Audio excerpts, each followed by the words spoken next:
Hey everyone, I am Varnika and welcome to the lecture 4 of electrostatic series जिसमें आज हम करने वाले हैं numericals based on Coulomb's law. तो कूलम्ब्स लॉ पे कर रहे हैं तो एक बार ज़रा रिवाइज भी कर लेते हैं कि ये लॉ क्या था, ये किस चीज़ के बारे में बताता है। तो ये बताता है इलेक्ट्रोस्टैटिक फोर्स के बारे में, किन्हीं भी दो चार्जेस, वो दो चार्जेस जो कि रेस्ट में हैं, जो कि पॉइंट चार्ज हैं और आर डिस्टेंस अपार्ट है एक दूसरे से, तो उन दोनों के बीच में कितना इलेक्ट्रोस्टैटिक फोर्स होगा ये हमें बताता है कूलम्ब्स लॉ। सपोज हमारे पास में एक चार्ज है Q1, here is charge Q1 and here is charge Q2 और ये दोनों चार्जेस एक दूसरे से आर डिस्टेंस अपार्ट है। ठीक है जी। तो इनके बीच में फोर्स कितना होगा? F is directly proportional to, the first statement is F is directly proportional to the product of these charges and F is inversely proportional to the square of distance between them. अब ये जो directly proportional होता है इसका मतलब होता है कि अगर ये बढ़ेगा तो ये भी बढ़ेगा, और इन्वर्सली प्रोपोर्शनल का मतलब होता है कि अगर ये बढ़ेगा तो ये घटेगा, और अगर ये घटेगा तो ये बढ़ेगा। इन्वर्सली प्रोपोर्शनल का ये मतलब होता है। अब कंबाइनिंग दीज बोथ हमारे पास आता है F is equals to 1/4 pi epsilon naught Q1 Q2 upon r square, जो कि हम बात कर रहे हैं वैक्यूम के लिए। मतलब कि इन दोनों चार्जेस के बीच में कोई मीडियम नहीं है, तब हमारे पास ये वैल्यू आती है। ठीक है, ये 1/4 पाई एप्सिलॉन नॉट क्या है? ये कांस्टेंट है। जब भी हम डायरेक्टली प्रोपोर्शनल का साइन हटाते हैं तो कांस्टेंट पुट करते हैं, और यहाँ पे हमने ये कांस्टेंट पुट किया है। अब इसको हम बार बार न्यूमेरिकल्स में ऐसे तो लिखेंगे नहीं 1/4 पाई एप्सिलॉन नॉट, तो हम इसे सीधा सीधा क्या लिख देते हैं? कैपिटल के Q1 Q2 upon r square. और ये फॉर्मूला वैक्यूम के लिए है जब कोई मीडियम प्रेजेंट नहीं है दोनों चार्जेस के बीच में। देखिए k की वैल्यू होती है 1/4 पाई एप्सिलॉन नॉट, और इसकी वैल्यू जो आती है, ये कांस्टेंट टर्म है, इसकी वैल्यू आती है 9 × 10⁹ न्यूटन मीटर स्क्वायर पर कूलम्ब स्क्वायर। देखिए कैसे आएगी ये न्यूटन मीटर स्क्वायर पर कूलम्ब स्क्वायर? हमें किसकी निकालनी है डायमेंशन? इसकी डायमेंशन निकालनी है, तो बाकी सब चीज़ें उधर जाएंगी, राइट। तो देखिए यहाँ पे जाएगी फोर्स, और फोर्स के साथ होएगा आर स्क्वायर और Q1 Q2। तो फोर्स की क्या होती है? न्यूटन। आर स्क्वायर की क्या होगी? Metre square. डिवाइडेड बाय नीचे क्या है? दो चार्जेस जो कि है कूलम्ब स्क्वायर, तो न्यूटन मीटर स्क्वायर पर कूलम्ब स्क्वायर। ठीक है, तो चलिए अब न्यूमेरिकल्स पे चलते हैं। ये तो हमने समझ लिया फॉर्मूला यही यूज़ होना है।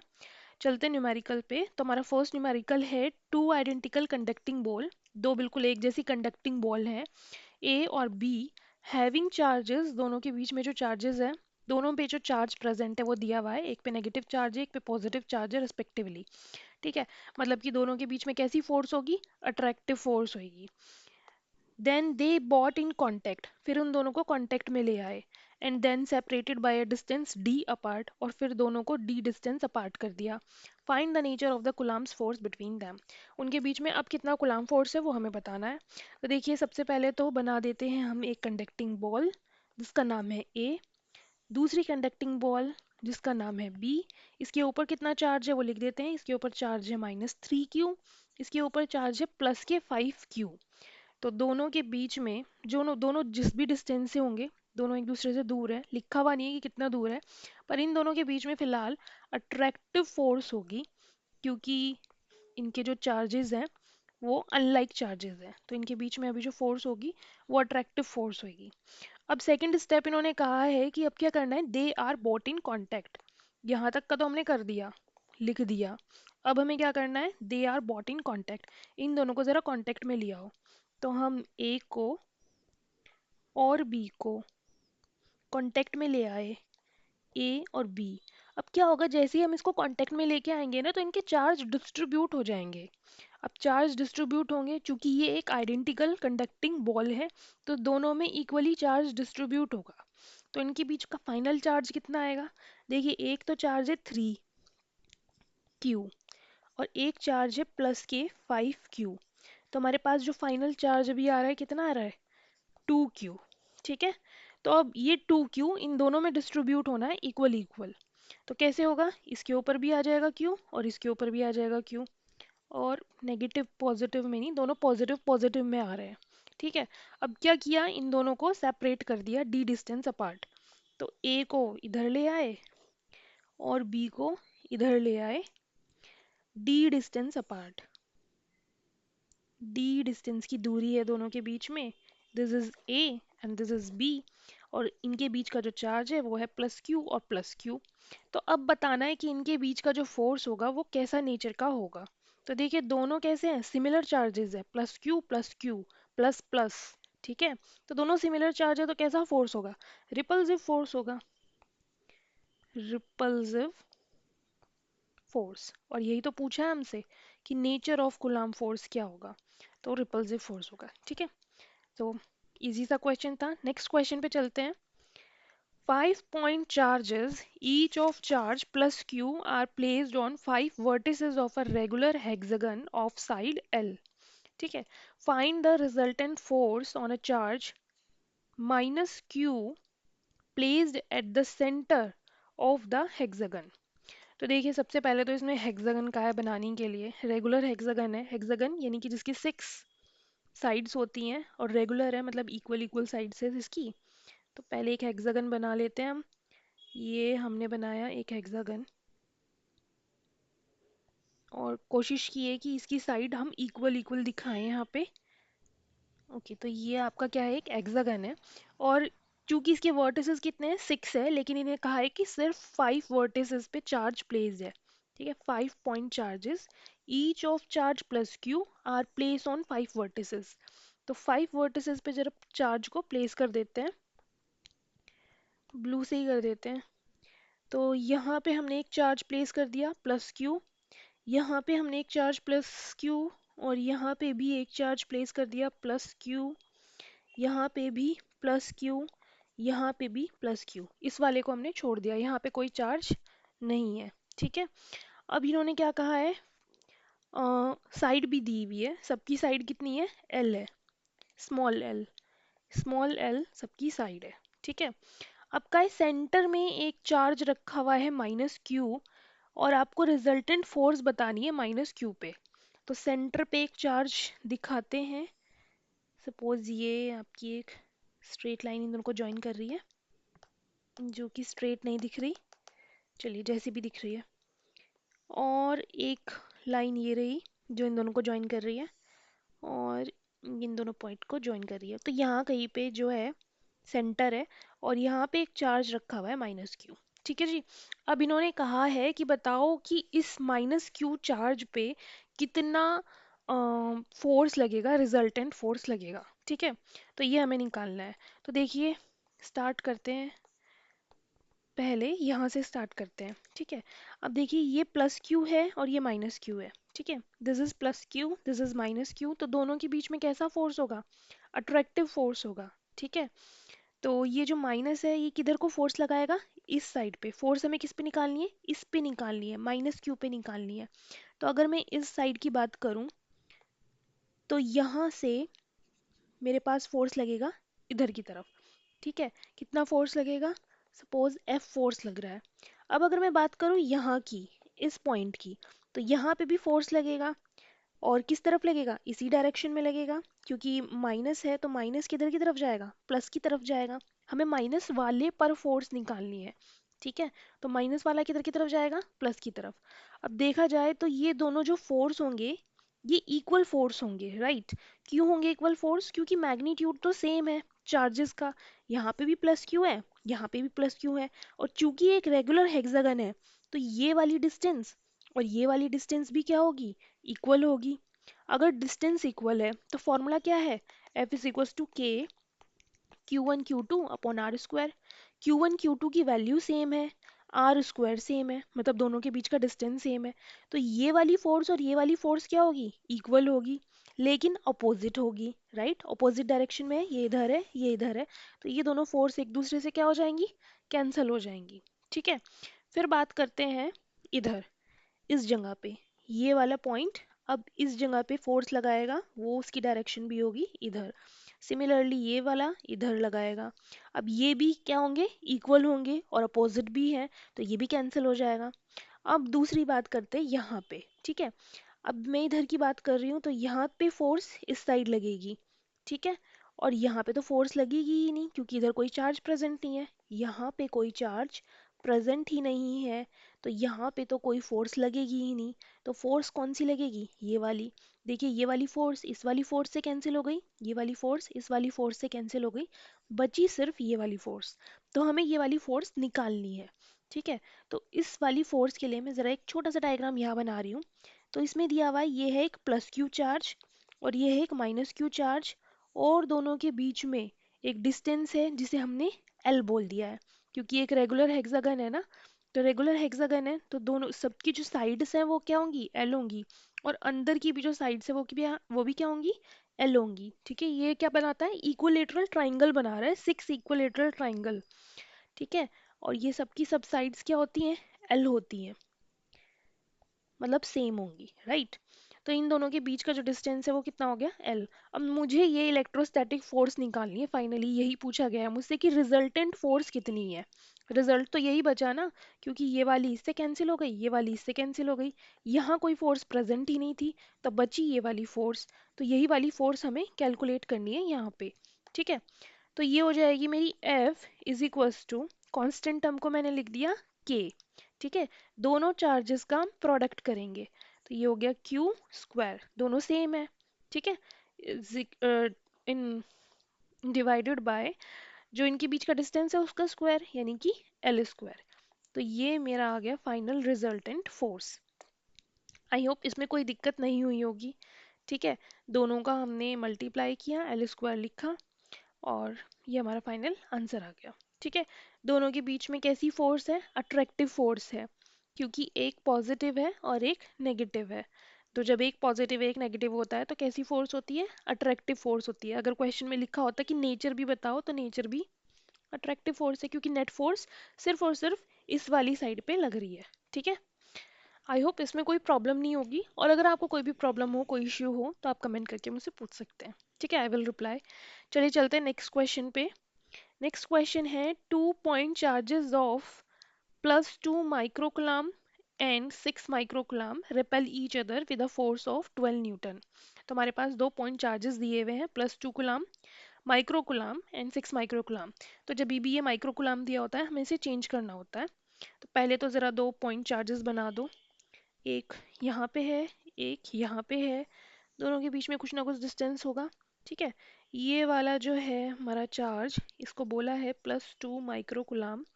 ये वाला जो हमारा चार्ज है इसको बोला है 6 माइक्रोकुलाम, ये भी प्लस में है। और कहा है कि ये दोनों रिपल कर रहे हैं एक दूसरे को, क्योंकि सिमिलर चार्जेस है तो रिपल करेंगे। और इनके बीच का जो फोर्स है विच इज़ गिवन 4 न्यूटन। ठीक है, इसे मान लेते हैं हम Q1 और इसे मान लेते हैं हम Q2। तो ये जो हमारी Q1 की वैल्यू आएगी वो कितनी आएगी, इसको हमें चेंज करना पड़ेगा। जब भी माइक्रो होता है और उसको मीटर में चेंज करना होता है तो हम क्या करते हैं, 10⁻⁻6 से मल्टीप्लाई करते हैं। ठीक है, ये माइक्रो हटाने के लिए। अब ये हो गया 2 और 2 × 10⁻⁻6 गुलाम। सिमिलरली ये क्या हो जाएगा, 6 × 10⁻⁻6 गुलाम। अब हमें फोर्स गिवन है यहाँ पे, लेकिन दोनों के बीच का डिस्टेंस कितना है ये गिवन नहीं है। हम मान लेते हैं कि दोनों के बीच का डिस्टेंस कितना है, r है। फॉर्मूला लगाते हैं, कूलम्ब्स लॉ लगाते हैं, F इज इक्वल्स टू के रख दिया हमने, के की वैल्यू हमें पता है, के की वैल्यू क्या होती है, K is equals to 9 × 10⁻⁹ newton metre square पर कूलम्ब स्क्वायर। ठीक है, तो K Q1 Q2 upon r square, सारी वैल्यूज पुट कर देंगे, इधर आ जाएगा 12। के की वैल्यू पुट करो, 9 × 10⁻⁹ इंटू Q1 की वैल्यू क्या है, 2 × 10⁻⁻6 इंटू 6 × 10⁻⁻6 और डिवाइडेड बाय आर स्क्वायर, जिसकी वैल्यू हमें नहीं पता तो हम इसे क्या मान लेते हैं, इक्वेशन फर्स्ट कंसीडर कर लेते हैं। ठीक है, अब ऐसे ही हम क्या निकाल रहे हैं, नेक्स्ट क्वेश्चन को पढ़ते हैं। नेक्स्ट यहाँ तक हमें क्वेश्चन दिया हुआ था, now if each is given an additional charge of -4 coulomb, what will be the new force। ठीक है, तो बताओ अगर हम दोनों में एडिशन कर देते हैं -4 कूलाम का, तो अब न्यू फोर्स क्या होगी ये हमें बताना है। ठीक है, तो देखिए न्यू फोर्स निकालने के लिए क्या करते हैं, सबसे पहले तो दोनों में हमें -4 कूलाम प्लस करना है, ठीक है। तो ये जो हमारा Q1 था, अब इसे बना देते हैं Q1 डैश। अब प्लस का 2 माइक्रो प्लस 2 माइक्रो कूलाम था। अब इसमें हमने क्या ऐड किया है, -4 माइक्रो कूलाम भी ऐड करेंगे क्वेश्चन में, लेकिन माइक्रो नहीं लिखा हुआ, माइक्रो होगा यहाँ पे, ठीक है। माइक्रो कूलाम, क्योंकि माइक्रो में माइक्रो ही ऐड होगा, अदरवाइज इसको चेंज करना होगा, ठीक है। तो हमने ये ऐड किया तो हमारे पास कितना आ जाएगा, -2 माइक्रो कूलाम, ठीक है। सिमिलरली Q2 डैश निकालेंगे, कितना था हमारे पास में, प्लस का 6 माइक्रो कूलाम, और इसमें हमें माइनस करना है, प्लस करना है माइनस के 4 माइक्रो कूलाम को, ठीक है। तो ये भी कितना आ जाएगा हमारा, प्लस का 2 माइक्रो कूलाम, एक प्लस का आ गया एक नेगेटिव का आ गया, लेकिन दोनों का मैग्नीट्यूड क्या है, सेम है, ठीक है। तो इसकी तो हमें फोर्स नहीं पता है, तो फोर्स निकालेंगे हम, F dash is equals to K Q1 dash Q2 dash divided by, अब दोनों के बीच का डिस्टेंस तो सेम रहा होगा ना, आर स्क्वायर, डिस्टेंस तो चेंज नहीं हुआ। क्या चेंज हुआ है, दोनों के बीच की फोर्स चेंज हुई है, और दोनों के बीच के चार्जेस का मैग्नीट्यूड चेंज हुआ है, राइट। तो आर स्क्वायर सेम रहेगा, तो r square as it is, ठीक है। वैल्यूज पुट कर देते हैं, के की वैल्यू हो गई 9 × 10⁻⁹ इंटू Q1 डैश की वैल्यू क्या हो गई, -2 × 10⁻⁻6 into 2 into 10⁻⁻6 divided by r square. ये हो गई आपकी इक्वेशन सेकेंड, ठीक है। अब इक्वेशन सेकेंड और इक्वेशन फर्स्ट को अगर हम डिवाइड कर देते हैं, equation second divided by equation first, तो हमारे पास वैल्यू क्या आ जाएगी, देखिए दोनों को हम डिवाइड कर देते हैं तो क्या आ जाएगा, F dash divided by, F की वैल्यू कितनी है, 12। अब देखिए इन दोनों को अगर मैं डिवाइड करती हूँ तो क्या क्या कट हो जाएगा, देखिए ये वाली वैल्यू पूरी सेम है, डिवाइड करूँगी तो ये कट हो जाएगी, आर स्क्वायर की वैल्यू तो चेंज नहीं हुई, ये भी कट हो जाएगी, ठीक है। यहाँ से ये 2 की वैल्यू कट हो जाएगी, 10⁻⁻6 10⁻⁻6 कट हो जाएगा, बच क्या रहा है मेरे पास, ये वाला 6 बच रहा है और ये वाला -2 बच रहा है, राइट। तो -2/6 बच रहा है, तो इसको लिख देते हैं, बच रहा है मेरे पास -2/6। फर्दर इसको सॉल्व करेंगे, F dash is equals to -2, 12 उधर चला जाएगा मल्टीप्लाई में, नीचे आ गया 6, ये वैल्यूज जब हम कट करेंगे तो हमारे पास आ गया है कुछ, एक मिनट, 3, सॉरी 3 आएगा, और ये आ गया हमारे पास 4, तो ये आ गया -4 न्यूटन, ठीक है। फोर्स निकाल रहे हैं हम, तो फोर्स की यूनिट न्यूटन। अच्छा, ये जो वैल्यू आई है ये आई है नेगेटिव में, और हम लेक्चर में ये चीज़ पढ़ चुके हैं कि अगर जो आपकी फोर्स आती है वो <<0 आती है, इसका मतलब फोर्स क्या है आपकी, अट्रैक्टिव है नेचर में, फोर्स कैसी होगी, नेचर में अट्रैक्टिव होगी, क्योंकि अट्रैक्टिव क्यों होगी, इसका मतलब क्या है, माइनस कब आएगा, माइनस तभी आएगा जब दोनों चार्जेस में से एक चार्ज प्लस होगा और एक चार्ज माइनस होगा, और अगर ऐसा होगा तभी तो दोनों अट्रैक्ट करेंगे। अगर दोनों ही चार्ज प्लस होंगे, अगर दोनों ही चार्ज प्लस होंगे तो रिपेल करेंगे, और अगर दोनों ही चार्ज माइनस होंगे तो भी रिपेल करेंगे। तो सिर्फ और सिर्फ इस केस में, जो कि अट्रैक्टिव वाला केस है, उसी में आपकी क्या होगी, एफ की वैल्यू 0 से लेस होगी, यानी कि माइनस में होगी, ठीक है। तो हमने नेचर भी बता दिया है और फोर्स का मैग्नीट्यूड कितना है ये भी बता दिया है। आई होप इसमें कोई दिक्कत नहीं होगी। नेक्स्ट क्वेश्चन पे चलते हैं। नेक्स्ट क्वेश्चन है, a charge Q is placed at the centre of the line joining two equal charges Q, capital Q, ठीक है, पहले स्मॉल q की बात की गई है।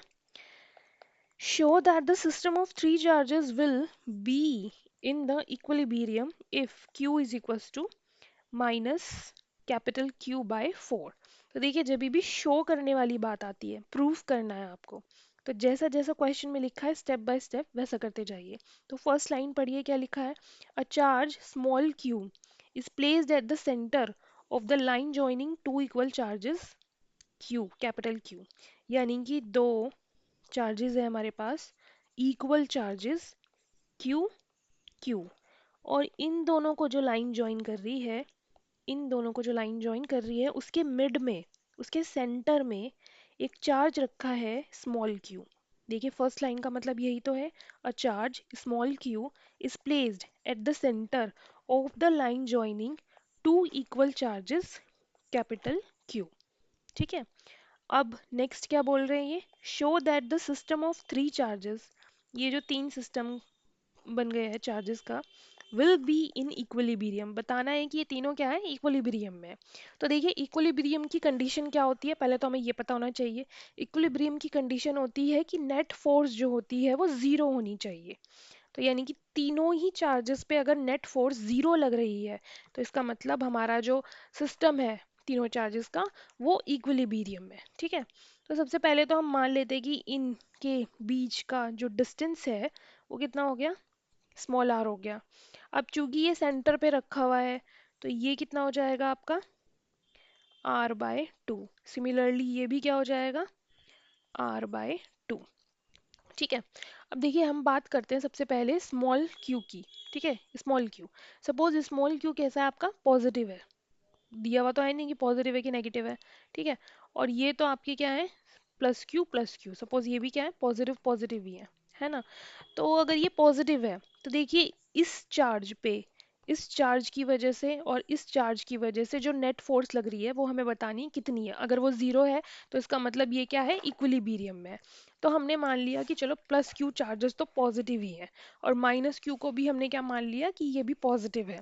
ठीक है, तो अगर ये दोनों पॉजिटिव हैं तो ये क्या करेंगे एक दूसरे को, ये क्या करेगा, इस चार्ज पे निकालना है ना, ये चार्ज इस चार्ज को रिपेल करेगा और इस चार्ज को भी रिपेल करेगा। और चूंकि मैग्नीट्यूड सेम है, मैग्नीट्यूड सेम है, क्यू सेम रहने वाला है और इधर भी सेम रहने वाला है, और दोनों के बीच की डिस्टेंस भी सेम है, इधर से भी और इधर से भी, राइट। तो दोनों के बीच में जो फोर्स लगेगी वो भी क्या होगी, इक्वल होगी। यानी कि ये जो क्यू चार्ज है, इस तरफ जो इसकी फोर्स लगेगी F, और इस तरफ जो फोर्स लगेगी F, वो इक्वल होंगी नेचर में और अपोजिट भी होंगी। ठीक है, इक्वल होंगी अपोजिट होंगी, तो जो F नेट आएगा इन दोनों के बीच में, इन दोनों के बीच का, क्योंकि ये दोनों फोर्स क्या करेंगे, एक दूसरे को कैंसिल कर देंगी, तो F नेट कितना आ जाएगा, जीरो आ जाएगा। मतलब कि फाइनल जो फोर्स लग रही है वो जीरो लग रही है। ठीक है, और अगर मान लो कि ये चार्ज कैसा है, नेगेटिव है, अगर ये नेगेटिव है तो क्या करेगा, ये अट्रैक्ट करेगा इसको, इसको भी अट्रैक्ट करेगा। तो वो जो अट्रैक्ट करेगा वो भी सेम मैग्नीट्यूड से अट्रैक्ट करेगा, राइट। तो वो भी कैंसिल हो जाना है। तो कुल मिला के मुझे एक बात समझ में आ रही है सीधे सीधे, कि ये जो सेंटर वाला चार्ज है ये तो डेफिनेटली इक्विलिब्रियम में रहना ही रहना है। तो हम लिख सकते हैं कि charge small Q at the centre, क्योंकि ये बिल्कुल सेंटर में है और दोनों इसके साइड वाले चार्जेस जो हैं उनका मैग्नीट्यूड भी सेम है और दोनों के बीच की डिस्टेंस भी सेम है। तो this charge always, centre is always be in equilibrium, या इन इक्विलिब्रियम, ये है तो हमेशा इक्विलिब्रियम में ही रहने वाले हैं। इक्विलिब्रियम, इसका मतलब कि जो एफ नेट होगा वो जीरो होगा इस वाले पर, ठीक है, क्यू पे।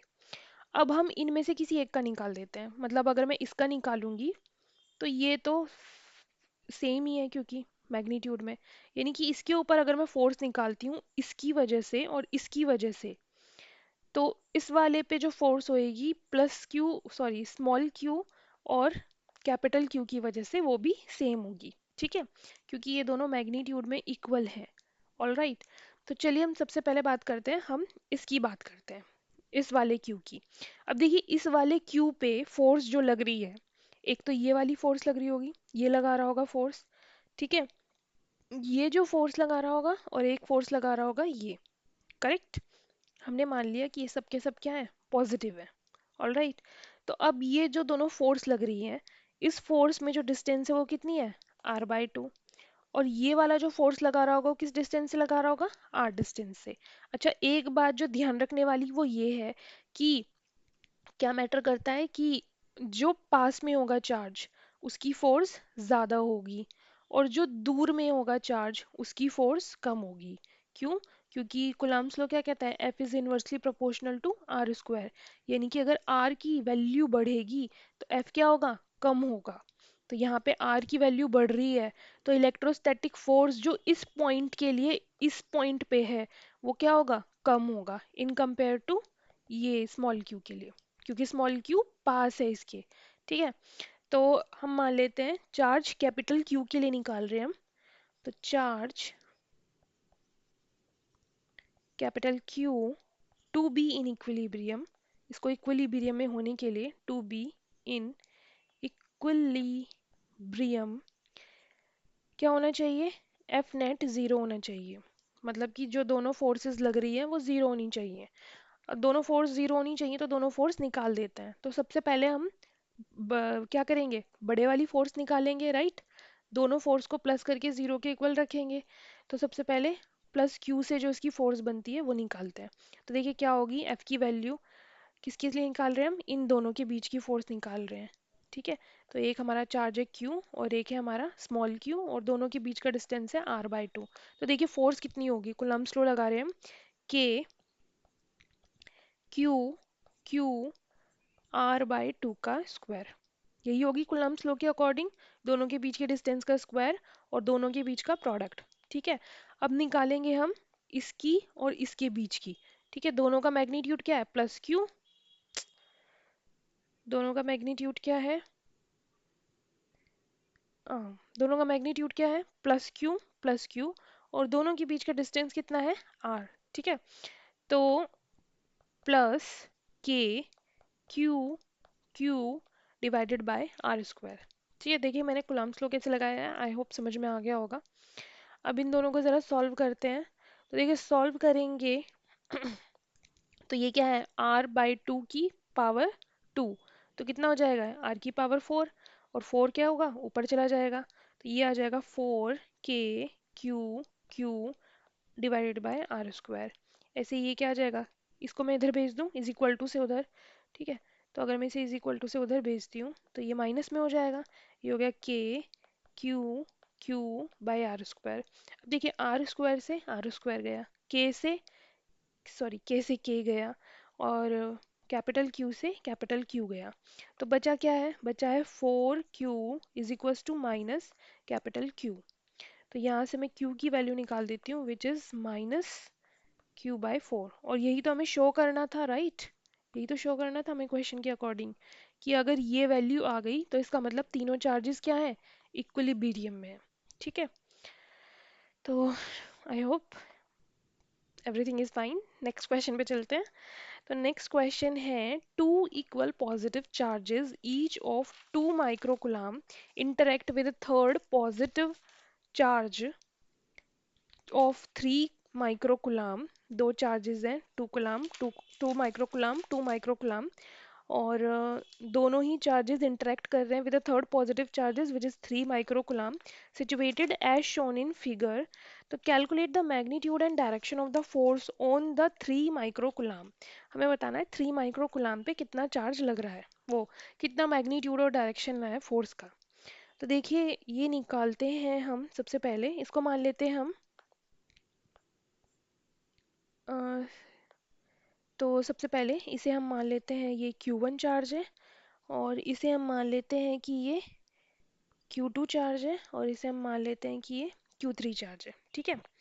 तो हमें Q3 पे निकालना है कि कितना मैग्नीट्यूड होएगा, ठीक है। तो सबसे पहले Q3 चार्ज पे हमें फोर्स निकालनी है। तो देखिए सबसे पहले तो Q1 की वजह से इसके ऊपर जो फोर्स लग रही होगी वो कैसे लगेगी, दोनों पॉजिटिव पॉजिटिव है, तो पॉजिटिव पॉजिटिव है तो किधर की तरफ लगेगी, रिपल करेगी, राइट। तो रिपल करेगी तो इस साइड में, अट्रैक्ट करती तो इस साइड में लगती, राइट। तो इस साइड में लगेगी बाहर की तरफ रिपल करते हुए, दूर जाते हुए, ठीक है। तो हमने कहा कि ये इसकी डायरेक्शन हो जाएगी फोर्स की। अब किस पे लग रही है चार्ज यहाँ पे, मतलब किस पे लग रही है फोर्स, फोर्स लग रहा है 3 पे, किसकी वजह से, 1 की वजह से। तो इसका नाम क्या हो जाएगा, F31। सिमिलरली अब ज़रा 2 पे, 2 की वजह से निकालते हैं 1 पे, तो वो भी किधर लगेगी, दोनों पॉजिटिव पॉजिटिव है तो रिपल करेगा तो इस साइड पे फोर्स लगेगी बाहर निकलते हुए। ये कितनी हो जाएगी, फोर्स लग रही है 3 पे, किसकी वजह से, 2 की वजह से। अब ज़रा क्लास 11th में पहुंच जाते हैं। क्लास 11th में आपने वेक्टर पढ़ा था, राइट। तो इस तरीके से जब हमारे पास गिवन होती हैं दो डायरेक्शंस वेक्टर की, फोर्स है ना, वेक्टर है ये, कि फोर्स जो है तो उसकी मैग्नीट्यूड भी है और डायरेक्शन भी है। तो क्या होता है, हम दो कंपोनेंट बना लेते हैं फोर्स के, राइट। एक क्या होगा आपका परपेंडिकुलर वाला और एक क्या होगा थीटा की डायरेक्शन वाला, राइट। तो उसके भी हमने ऐसे ही करके दो कंपोनेंट बना लेते हैं। तो चलिए एक तो कंपोनेंट हो जाएगा ये, F32 की बात कर रहे हैं हम अभी, ठीक है, और एक कंपोनेंट हो जाएगा ये। अब देखिए ये जो एंगल होगा ये क्या होगा, थीटा एंगल होगा। अब चूंकि ये क्या है, इक्वल चार्जेस हैं दोनों के दोनों, ठीक है, तो और ये वाला चार्ज भी, ये वाला एंगल भी कितना होगा, सेम होगा, थीटा, ये थीटा है तो ये भी थीटा होगा। सिमिलरली ये क्या होगा, ये भी थीटा होगा और ये भी थीटा होगा, राइट। वर्टिकली अपोजिट एंगल होंगे, थीटा थीटा, सबको थीटा मान लिया हमने, सब सेम ही होंगे एंगल यहाँ पे, राइट। अब देखिए क्या होता है, जो थीटा के पास वाला एंगल होता है वो कौन सा होता है, वो कॉस वाला होता है। यानी कि ये होगा F32 कॉस थीटा, और ये होगा F32 साइन थीटा।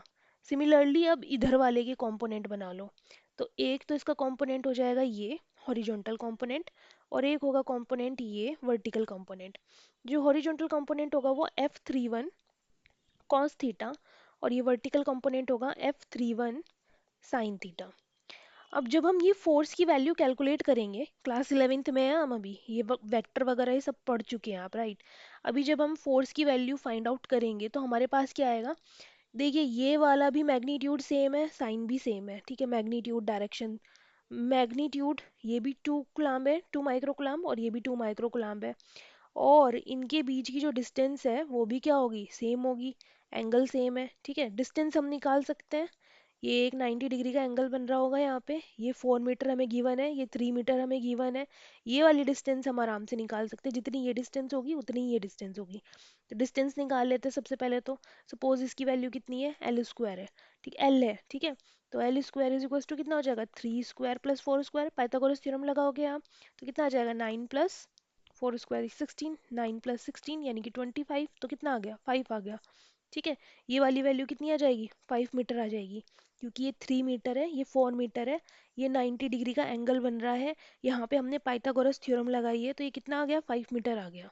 लिख देते हैं, ये आ गया आपका 5 मीटर, ये भी आ गया आपका 5 मीटर। अब पॉइंट पे आते हैं वापस घूम फिर के, देखिए ये वाला और ये वाला दोनों का मैग्नीट्यूड सेम है, और दोनों ही एक दूसरे पे रिपल्सिव फोर्स लगा रहे हैं, तो क्या होगी, दोनों ही फोर्स की जो वैल्यू होंगी वो सेम होगी।